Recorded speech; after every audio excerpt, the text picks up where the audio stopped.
Welcome to Whispers. The Wakili wake-up call. After the mild unrest of schoolboys and schoolgirls in the north, typically the same narrative of banditry and terrorism is fast beginning to surface in the southwest of the Federation. It is clear that this zone itself has been silently suffering from killers and kidnappers.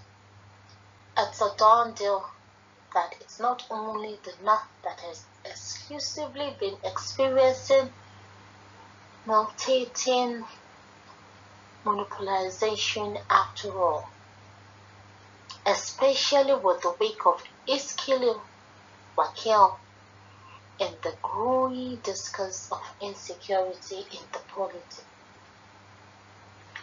It was on Sunday, March 7th, that Wakili was reported to have been apprehended. It has been speculated that Wakili has been an ardent and adherent opposition Fulani figure wreaking havoc in Oyo State, a warmonger fomenting outrageous acts that narrowly suppress hearts of men and women. These bad pictures really are subtle reminders of how, on the one hand, a brazen brigands continue to bowl innocent souls in the uncompleted buildings of the state, and how, on the other hand, we have not taken full responsibility for the whole country. Seriously speaking, I think the issue of security should be our utmost concern now, and that necessity is laid upon us to fight the battle for the soul of the nation.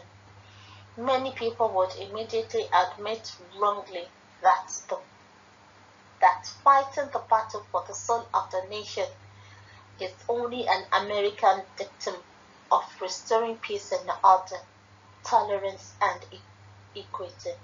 Surely, as of now, the same quantum does behave us, and it is quite essential to restoring Nigeria back to where the principle of Ubuntu is particularly a political practice. Ideally and tactically, it could be argued, apart from the Wakili wake-up call, that we should begin to fill up loopholes and portals, putting the lives of Nigerians at risk and peril. That sooner or later this second wave outbreak of banditry is likely to spread across all the zonal states. And to be sure, the issue of insecurity is increasingly becoming a political pandemic we need to vaccinate every which way.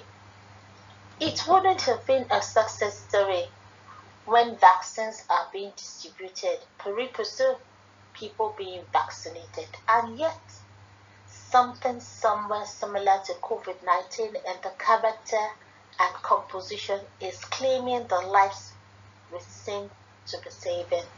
It is a shame that the essence of Amatekun has been hijacked. It is a shame that institutionalizing community policing for easy and smooth governance would instantiate gross displeasure, disapproval, and disagreement, yet among our very leaders.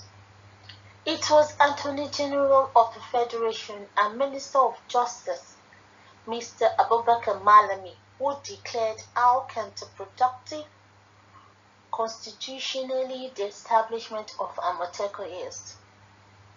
To me, that has been the Nigerian problem of perpetually but patiently being subservient to one documentary dictator of the affairs of the country. It could be there, embracing the constitution hook, line and sinker, without a careful consideration if it's still in tandem with our present political demands and purpose of existence. Until we're there to bend history, I do not believe we can progress in any significant way. And I do not side with Malami in this case, because Amotekun could have actually curbed the foaming and raging atmosphere of abduction and butchery in one way or another. So a responsive and responsible government, I feel President Muhammadu Buhari meant well in putting Amotekun on board. However, haram sakum or militaristic such gesture might be, it should not be surprising considering Mr. President's background.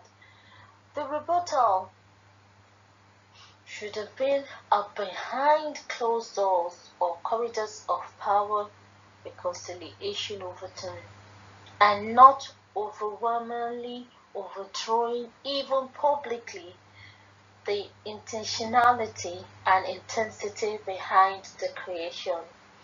We need then to be more explainable in our unconstitutional exercise and enforcement. For example, if the executive arm of government sees the need to implement certain security reforms in the country, explaining to the other arms, say the legislature, could be mandatory. In that, though separated, the roles and duties will still be checked to avoid excessive or abusive use of power. That is why Donald Trump could be impeached twice. Even the US president is not above the Constitution. And since our democratic process is an express image of the American democracy, I think the president's power is still limited and questionable regardless. But that is not to say the civil and legitimate processes of proposition or opposition should not be duly observed. Furthermore, we need to make inclusive governance part and parcel of our system of leadership. During election, and what you have, the youth, for example, shouldn't be deployed as tools of perpetrating payola or pork brawling, and the women shouldn't be seen as always seen but not heard, because they actually do so when they begin to exchange their right to vote for maybe one bag of rice. And even more importantly, decision making is not a one-off thing, one-man thing. Remember, democracy is a process, a pattern, a procedure involving the high and the low, the rich and the poor. So, when making crucial decisions, not only on security, of course, everybody ought to be carried along, from the vital organs in government to the organs at the grassroots. So, there you have it, guys. The Wakili wake up call. Until I come your way again. Bye.